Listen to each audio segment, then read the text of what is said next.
So now let's start on the food webbing stuff. First of all, nice job on food webs, kinda. Mostly nice job on some of these food webs. Sort of nice job-ish.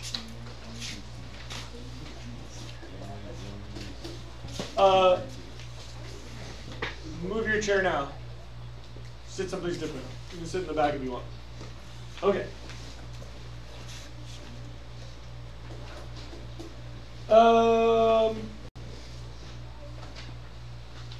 Warning number one. This is totally 4th grade level, and you knew that, and I told you to anticipate that.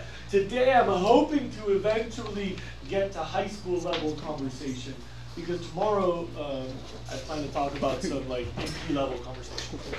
So we're working our way up, starting from the basics. We're going to do some introductory vocab stuff. It's a good thing you already started your notes about food webbing, because there's more notes to follow today and tomorrow.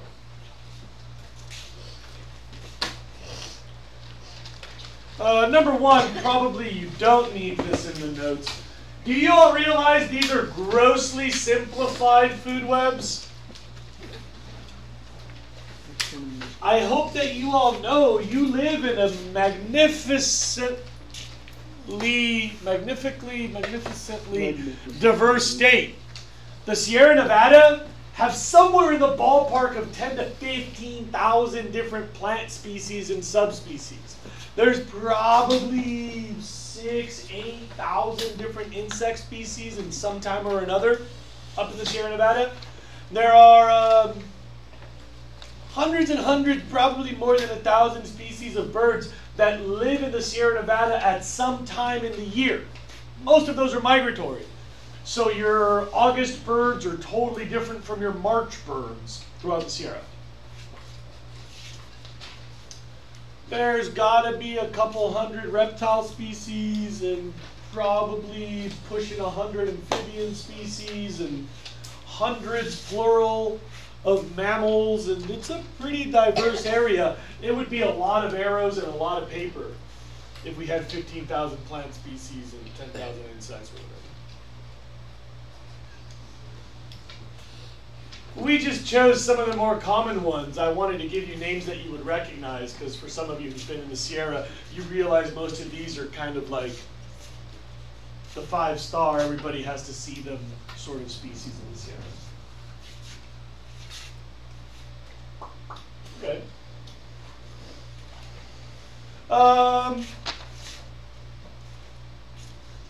For the sake of conversation, I'd like somebody to please volunteer for me a short food chain off their homework.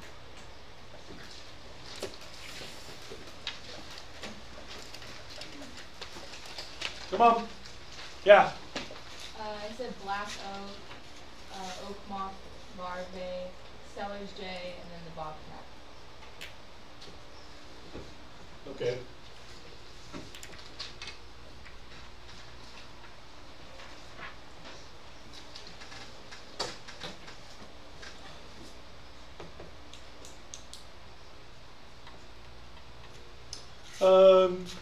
You probably should know that these have labels. This thing is called a producer. This is a consumer, this is a consumer, and this is a consumer. How many of you knew that already? This is supposed to be easy stuff. How do we define a producer? What makes a producer a producer? Photosynthesis. Almost all of them do photosynthesis. In the Sierra Nevada, they all do. But there's a generic term that actually includes that and the other type, a better definition, more explicitly. Heterotroph. Yeah, they are no, they're not heterotrophs. They're autotrophs. And what does that mean? That means they Make their own food. They make their own what? Food. Kinda. Anybody else want to try that? They make their own energy? Well, not exactly, no. I can put a plant in the closet and it'll do fine. They use sun sources. They use what? Sunlight. Get ready for your definitions if you didn't have them. Autotrophs make their own energy storage compounds. So yeah, photosynthesis does that. They do make their own energy storage compounds in photosynthesis. Does everybody know what energy storage compound is made in photosynthesis, by the way? Glucose. Glucose, it's a sugar. C6H12O6.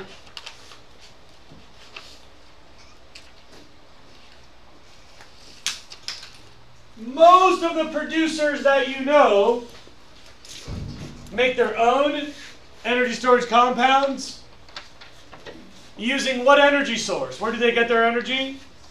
Sun. Sun.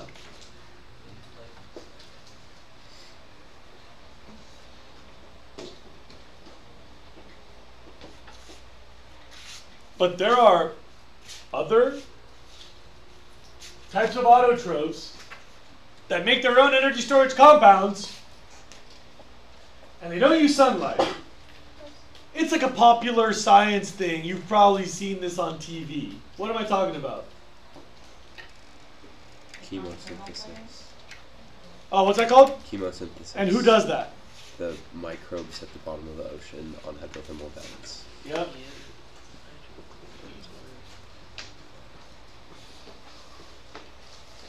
I read that there was something like, there was some sort of fungus that also could, they weren't totally sure if it was, they haven't classified it as an autotroph, but it lives in like the Chernobyl area, and somehow like the radiation gives it energy, they think.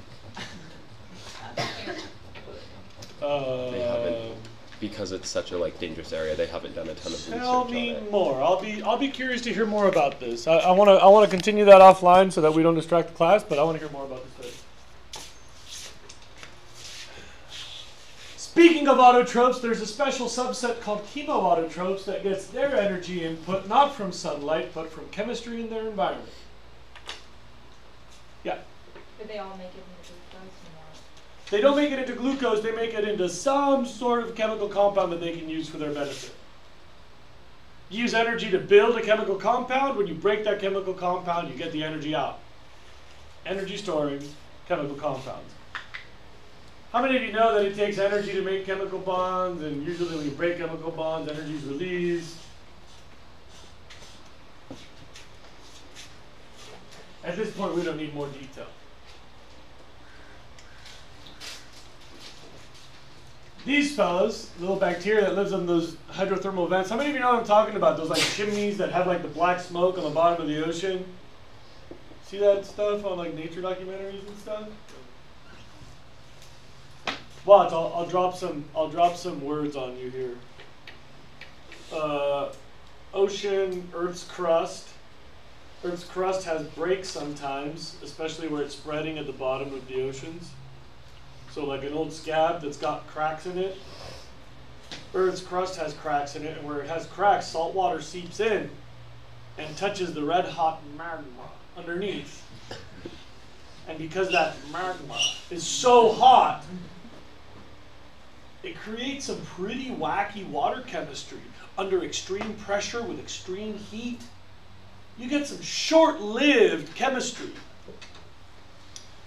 Bacteria that live in that environment will absorb that water, and as they drift away from the heat source, those chemical compounds will spontaneously denature as they cool off, releasing energy that those bacteria use to build their own energy storage compounds, not glucose.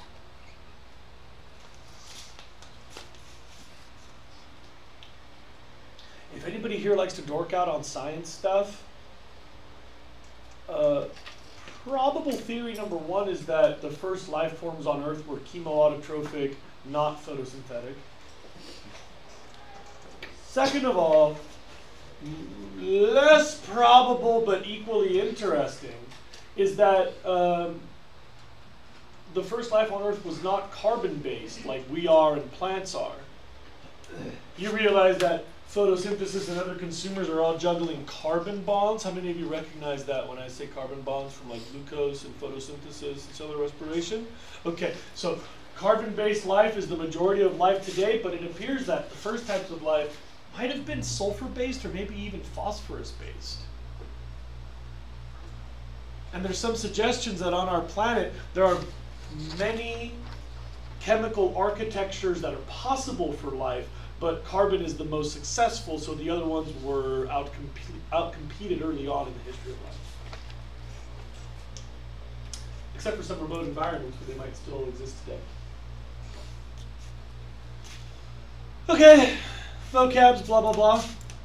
Autotrophs, chemoautotrophs, whereas all of these are, someone said it earlier, heterotrophs.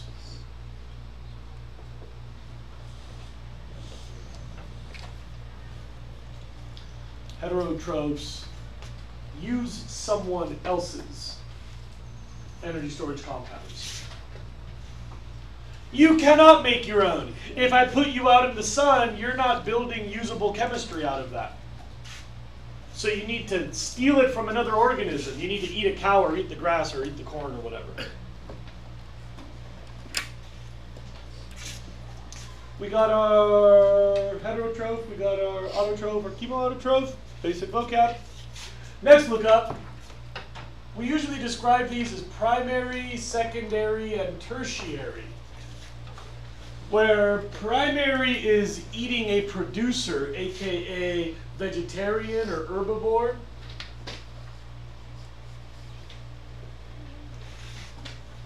Secondary consumers eat another thing that ate a plant, so we call those carnivores or predators. And the thing at the very top, which nobody else can eat, apex, peak, or top predator.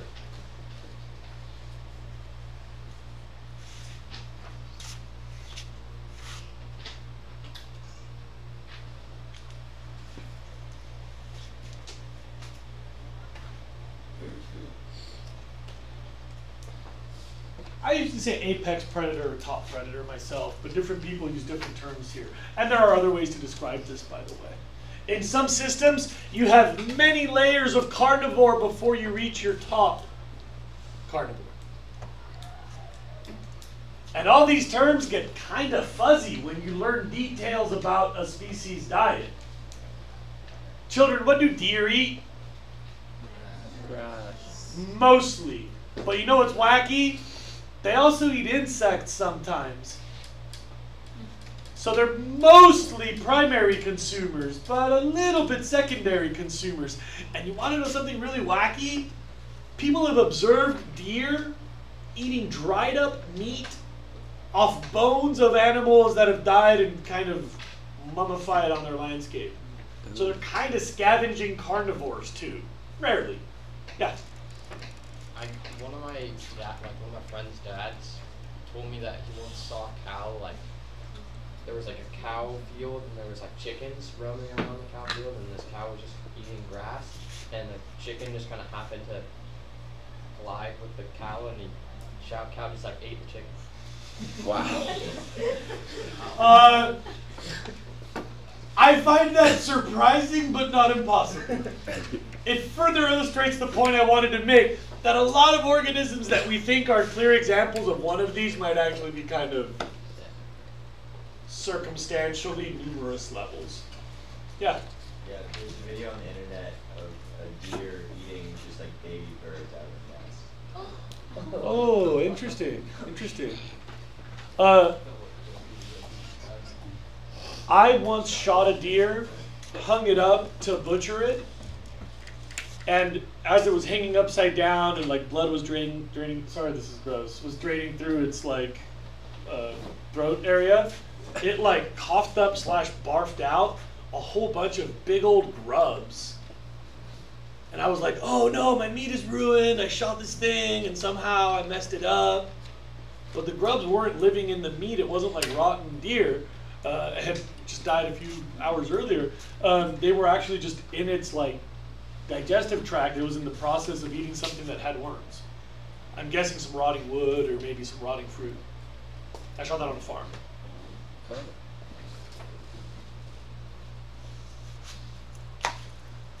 Okay, sometimes flexible definitions. Hey, black bear, Where do you put a black bear? First of all, black bear, not grizzly bear, okay? What do black bears eat most of the time? As an annual average, they mostly eat fruit, berries, wild stuff. But you know, sometimes they'll eat nesting birds or nesting mammals. If they like scare off, like they flip over a piece of wood and find like a rat nest, the mama rat will run away and they'll eat the little pinky rats. Even better, if there's like a deer that got hit by a car and can't run away, the bear's like, whatever, I'll eat that. Bears will pretty much eat whatever they stumble on. They're not gonna like work for it. If they had to like chase a pumpkin, they wouldn't be vegetarians. But if you just like put a pumpkin out, the bear's like, I'll eat that. Or like a deer that got hit by a car, or a rat nest, or whatever. So where do we put a bear? Because a bear, once adult, doesn't usually have predators in the wild. So the bear is an apex predator that mostly eats berries. Yeah. But sometimes eats primary consumers and sometimes eats secondary consumers. So, first of all, it's very easy to like teach this and be like everything fits in this nice, orderly, neat stack. And then it doesn't take very long for someone to be like, well, I've seen a deer eating a cow. It's like, oh. And then it gets confusing fast. Primary, secondary, tertiary, yeah? So the decomposers go at the top. So where do we put the decomposers? First of all, what do these arrows show? Energy. Where do decomposers fit in then? They, At the top? Yeah, they take energy from everything back to the beginning. But don't they eat everything else? Yeah. No, but I mean, they could fit anywhere, it just depends on the They could fit anywhere, so it depends on the circumstances. How many say we should put them at the bottom? Because they provide the raw ingredients for life. It's like the day But is Sunday. energy. You don't really know whether to start the week on a Sunday or start the week on Is it like Sunday where you don't know if that's the beginning of the week or the end of the week? Because like days are cyclical and weeks are cyclical, so there's a sense in which the decomposers are cyclical maybe. But I want everybody to notice something, please. I like to put my decomposers on the side.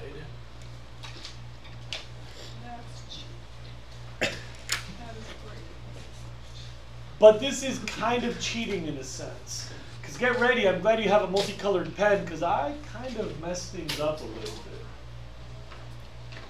Energy comes from the environment through life and dissipates back to the environment as low quality energy called heat. How many of you have heard of the first law of thermodynamics? Energy is neither made nor lost, it just changes form. Touch your nose if that sounds familiar from life. Anybody know the second law? Whenever energy changes form, And it like increases like the entropy of the universe. entropy increases. In other words, quality goes down.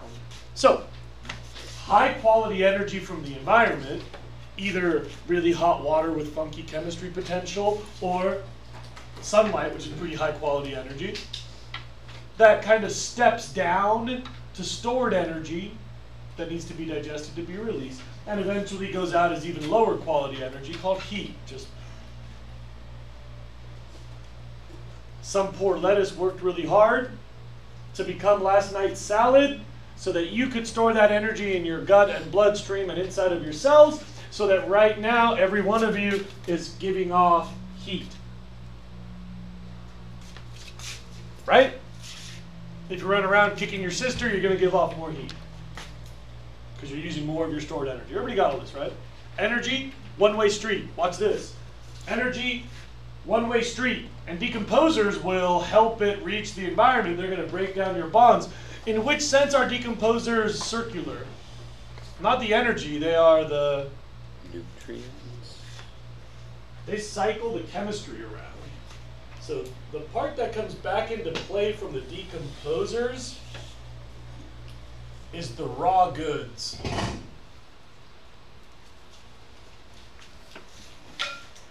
there's two ways to look at a food web. One of them is, where's the energy going?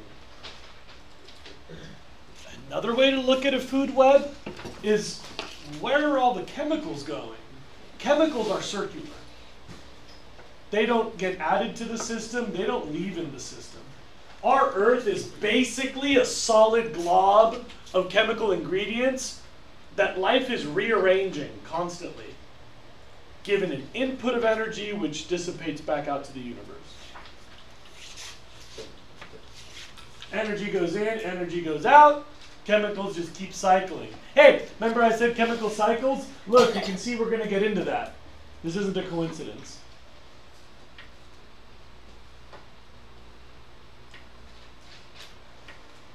So far, we've just been talking about the energy part. That's why decomposers maybe at the top because they get all the energy, but maybe at the bottom because they recycle all the nutrients. So I split the difference and I put them on the side.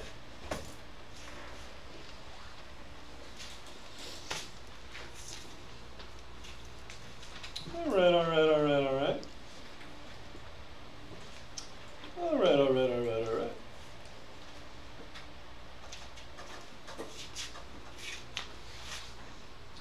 Is that all the vocab I needed? I think that's all the vocab I needed. Flexible, energy, raw goods, chemistry. Okay. Questions so far before I change gears? Bueller? Bueller?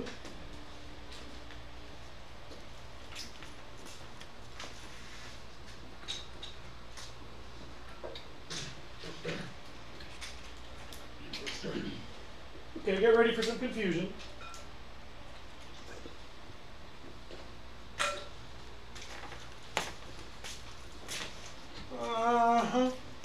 Over here. I'm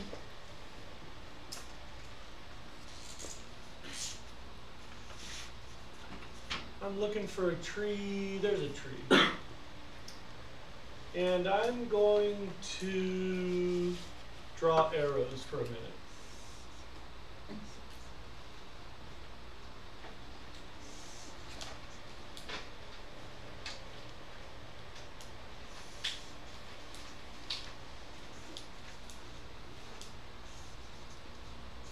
Bear with me. I'm going to be making a point in a few minutes here.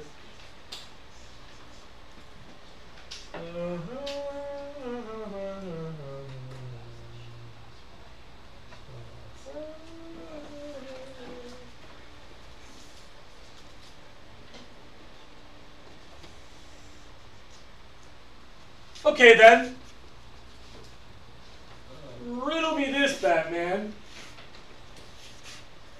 Why did I add purple lines from the oak and pine tree to the owl, bear, bat, woodpecker, and Steller's jay? Do they eat trees? No. Those are not food web lines. Why? That's why I use a different color. So like, little like birds live in the trees, or they use the trees for like a purpose that is still beneficial, but it's not like they're eating. Let's call that habitat lines.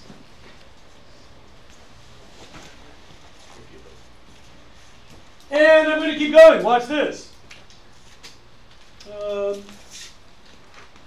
Ooh, yeah, I got one.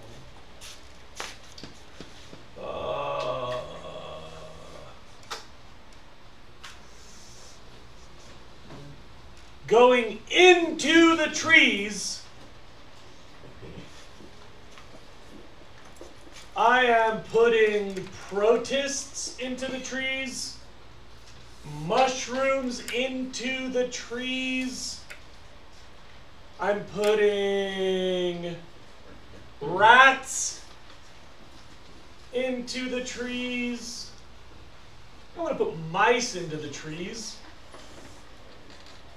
I suppose I could put some of the birds into the trees. Does anybody know why I'm putting these things into trees? I could put the owl. Yeah, I'm going to put the owl into the trees. That's a very important thing. What is this line for? Why did I make this line? Yeah. Isn't like the recycling of like raw nutrients? Yeah, it's called nutrient cycling. That's right.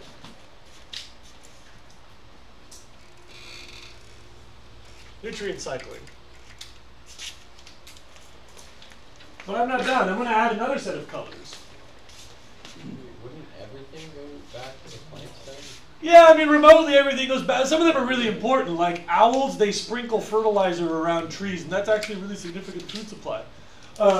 Rats and mice, they usually take shelter inside or around trees, and when it rains, those are like little Miracle Grow fertilizer plugs that will like hydrate the tree with usually really strong ammonia.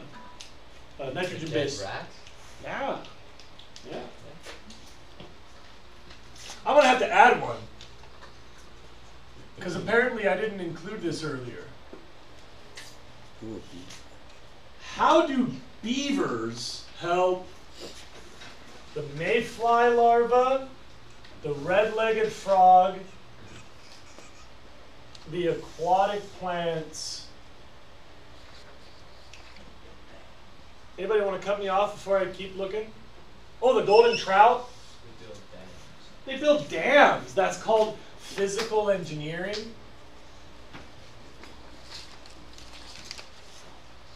Look at all these layers I'm adding. I've even got another one. Wow, this is going to be a tough one to explain. But I'm going to try.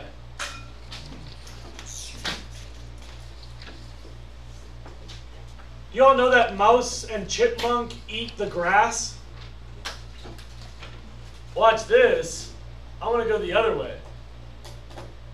There's the mouse. Whose paper is this? Come up here and help me find the chipmunk and the grass. Chloe, Anna, Penny, come help me. There's the chipmunk. Did you not include grasses? Did you have alpine grasses? Come on, hurry up, I want to get out of here. Alpine grass? Oh, right there. Nice.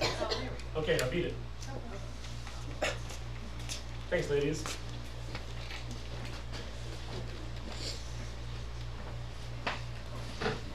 Anybody know what the brown is? Why do rodents provide something to grass? What? Fertilizer. Fertilizer's good, but I already did nutrient cycling. So what you're thinking is probably wise. I'm not saying it's wrong, but we already have a color for that. So yeah, sure, I fertilized. You're not wrong. That's nutrient cycling. But what's the brown color for?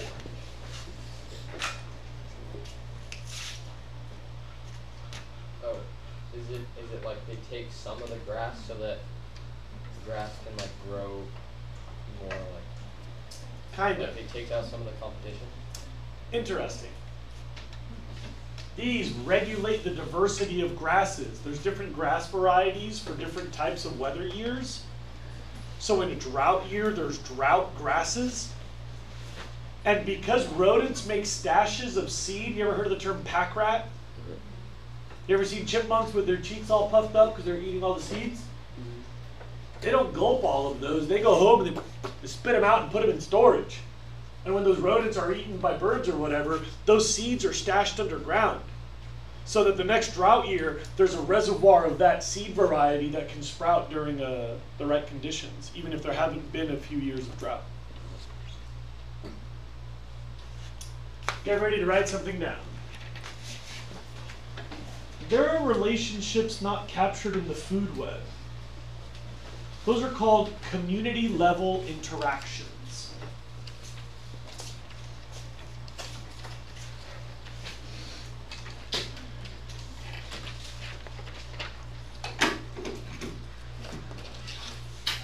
You're new to my class, so you'll notice I'm going slow and I'm telling you when to write, but you got to get in the habit of doing your own note decisions. If you didn't know it when you got to the class, you should be writing it down. Community level interactions include, number 1, habitat.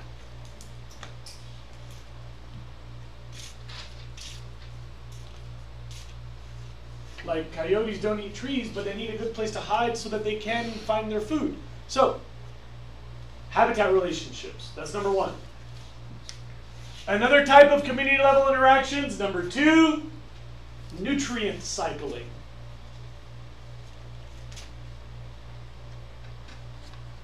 You know, like the way that decomposers bring back the raw ingredients of life. That's a really big fly. Is that the biggest fly?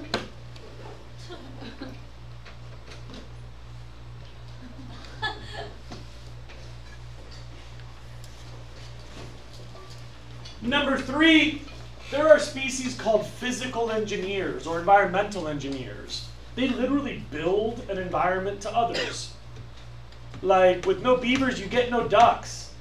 That's not because ducks eat beavers. It's a different type of relationship. These are the community level interactions, and number 3 was physical engineering. Finally, number 4 that I drew in brown over there, that's population regulation or diversity regulation. There are species that just kind of regulate who's around. They keep down the competition sometimes, or they keep rare things in the mix somehow, like rodents who stash seeds. We're going to come back to that tomorrow. I've got a whole slide so that we can talk about this.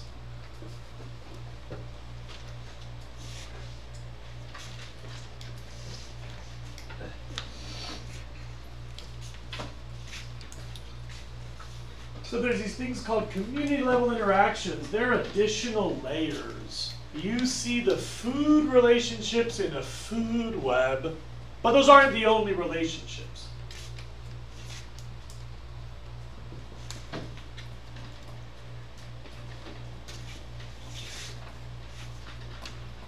All right. Next. Look at my hands. I study a 1 mile area and compare it to another 1 mile area. In the first 1 mile area, I find 1 black bear in that habitat. Every year, I come around, there's like 1 resident bear. Comparing it to the second area where I find 5 resident black bears year after year after year, this area houses 5 bears. This area only houses 1 bear.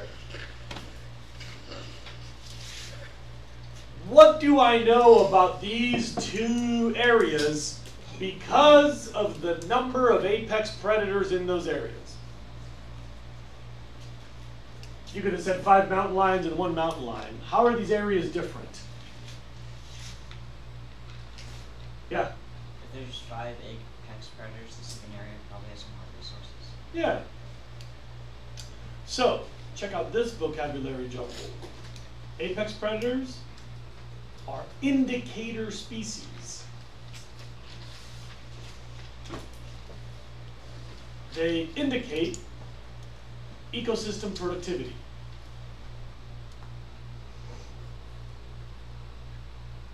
You could assume that area number 2 is more fertile or gets more sunlight or has more water or for some reason just makes more life. Because think about it, if that can support 5 predators, there has to be more at the bottom of the food web here than there is over here. Throughout the world, this tends to work until humans change food webs. A part of the ocean with a whole bunch of sharks probably has a whole bunch of bait fish to make the medium fish to keep all those sharks fed.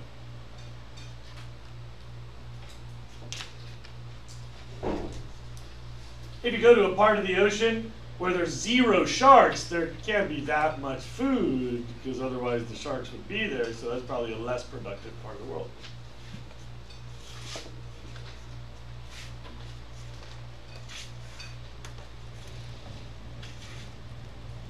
Okay, next. What would happen if we lost, I'm going through your numbers now, 5, 6, 7, 8, 9, 10, 11. What would happen if we lost all the primary consumers? It's supposed to be easy, the obvious answer. What happens if you lose all the primary consumers? You lose all the secondary ones because they've got nothing to eat to get their energy, right? This obvious enough? No crickets, you got no frogs.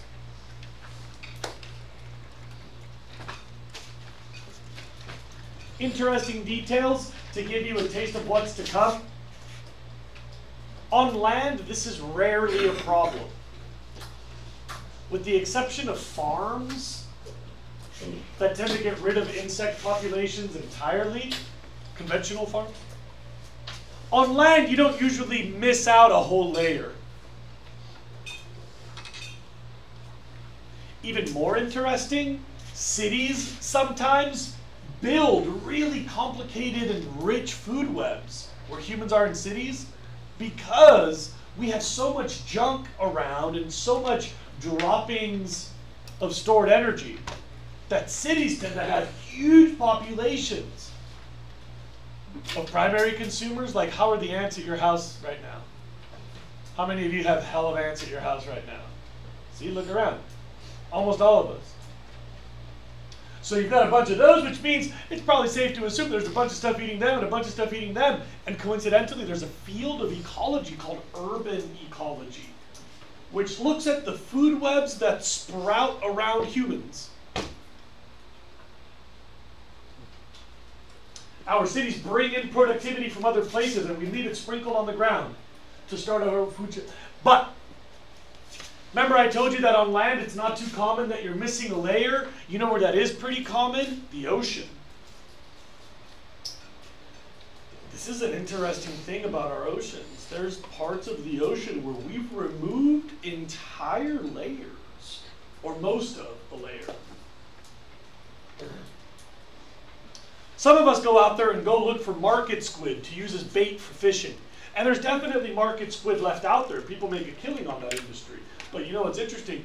There's evidence that the numbers of market squid are very, very, very reduced today compared to where they were before local fishing industry started. Depending on whose research you like, we're somewhere around 5 or 10% of historic market squid levels. How many of you know what I mean when I say market squid? They're like this big. You buy them frozen in a block for bait or for calamari food sometimes. By removing that gigantic link in the chain, so to speak, in our local oceans, they're one of the main secondary consumers. We've taken so many out that other species which rely on squid are in decline because they just don't have a lot of food left. I believe the blue shark eats squid. Anybody want to correct me on this? If somebody wants to Google this, I think it is the blue shark. All right. Some layers are important. Decomposers are important. What happens with no decomposers? Obvious answer? Everything dies because there's no more nutrient cycling, right? Anybody want to describe what that landscape would look like? Lots of dead animals. Lots of dead everything. What else about that landscape? What would that be like if you're like the last one alive walking around there? Not a lot of plants. Not a lot of anything. What else? Yeah? Blue sharks do eat squids. Nice. Anybody want to tell me what happens when everything dies? What's that like? It's not like anything because you're not there to experience it. No, okay, everything else dies but you. Really? It's like a movie Wall-E. This is not a rhetorical question. I'm trying to get at something. Does it smell bad? All that dead stuff? Yeah. You ever see Wall-E? No, it's funny. No, it doesn't. It is like a desert.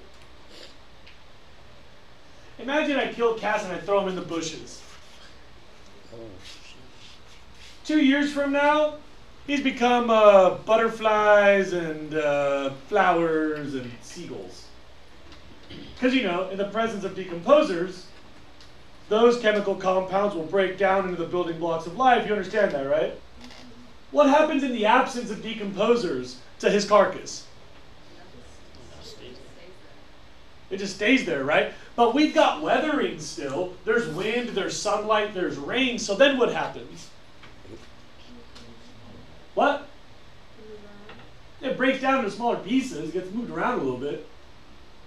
Dried out, crumpled up into smaller and smaller chunks. The physical breakdown will happen, but not the chemical breakdown. Eventually, there will just be dust of cast blowing around. And if everything was dead, we would just be surrounded by a lifeless dust. And you can't make more life out of that because those are the chemical compounds, not the building blocks. They would remain undigestible, and that would be the end. Anybody ever read a book called The Road by Cormac McCarthy? Oh, so sad. If I could make a book recommendation, it is so heavy, so heavy.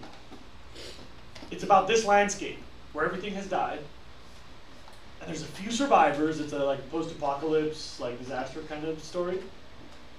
The author doesn't really discuss what happened to cause the apocalypse, but he does write about what it's like to walk through that landscape. And oh my God, the existential pain of this book. It's a father who's dying, walking around this landscape, which is full of like cannibals and people who will beat you up and take all your stuff, like thug armies and whatnot. And this dying father is walking through that landscape with his young child. And he's afraid to die and leave his defenseless child to face the scary world. You realize that's the angst of parenting, right? Do you realize that's at the heart of being a father? Your mommies and daddies are dealing with the struggle of releasing you to this mean world. Seeing you fed for yourself is not fun for them to think about. I don't have a soul. I just love apocalyptic fiction. It's all I ever read. So my dad stops by my house one day and he's like, dude, what's going on? I'm like, not much, man. I haven't been sleeping a lot because I just finished this book. It was so rad. He's like, oh, bro, I need a book. And I'm like, Dad, you'll love it. And I throw him this book without even thinking about it because I have no soul. Oh, no. My father takes this book home and it ruined him.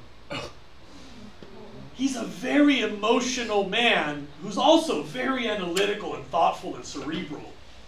So I read this book like, cool cannibals, rad. And then my dad reads the book and like, he couldn't stop reading it. He got all depressed and would like cry in the middle of the day and stop going to work and stuff. Oh my God. My mom's like, what did you do?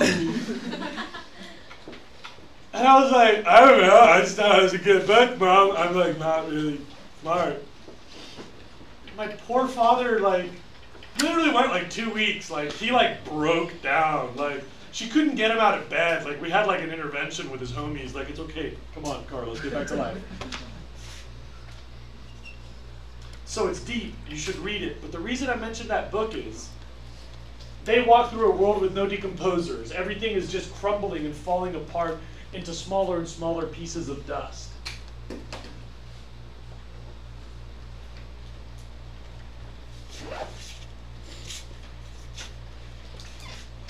Got that, we got that.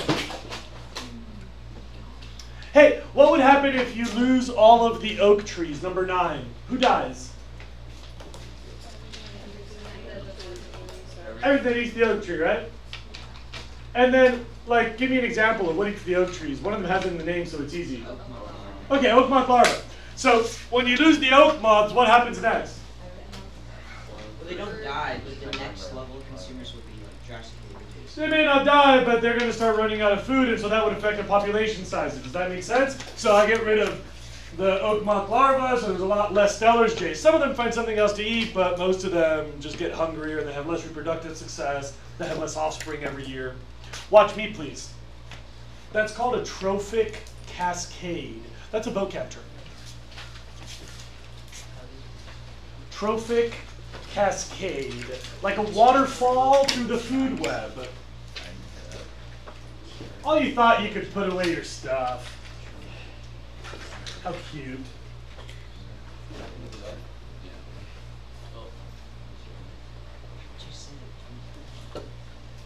Maybe I'll say it a fourth time. Trophic cascade is when the loss of one species has an impact at another level, which might affect the populations at even further levels. You might call that a ripple effect in the food web. We'll talk about more examples of that tomorrow. But yeah, it happens all the time.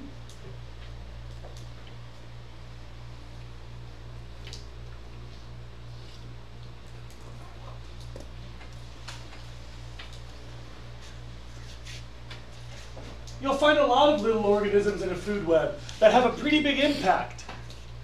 Which brings us to the most important thing that we have, the last study goal. And I've got like 5 minutes, I plan to use it.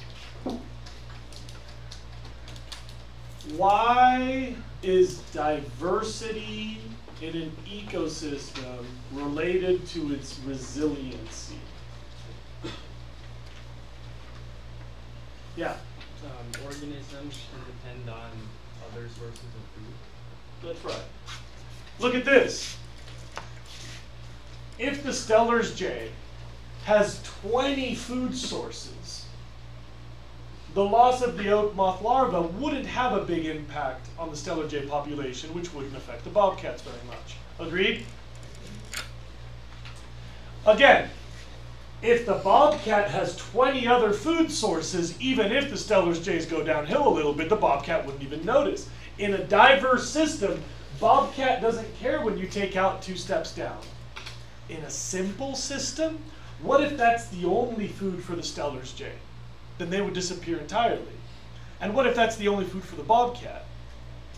So, the trophic cascade is smaller.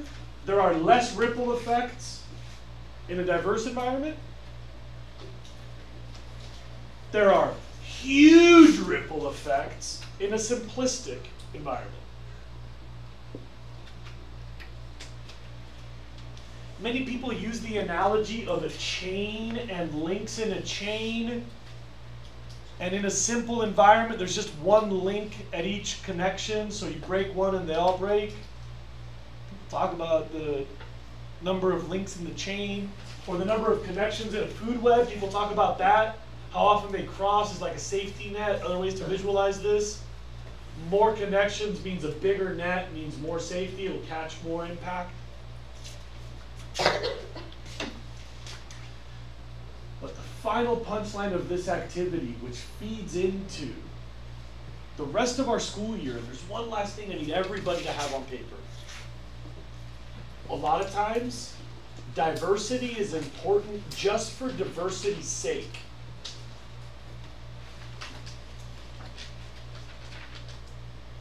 Conditions are always changing. So ecosystems with more choices can survive those changes better. Simplified ecosystems, whether they're naturally simple or humans have made them simpler, they're more fragile. They can't survive changes. And we know that even without humans, the environment's always changing. Climate always changes. Meteors keep happening, fires keep coming through town. Stuff is always changing. Now humans are accelerating that change. That sucks. And humans have simplified food webs. That's dangerous. We are 2 parts of the problem. We've reduced diversity. That makes ecosystems more fragile. And then we are making and accelerating more changes to those systems. That makes them more vulnerable too.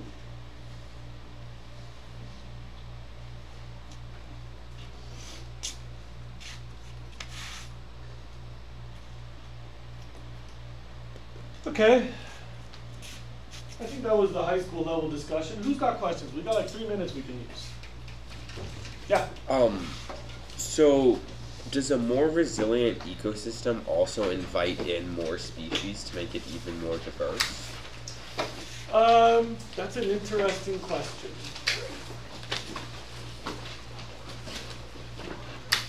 In macroevolution, we say no, because more species have subdivided niches into smaller niches.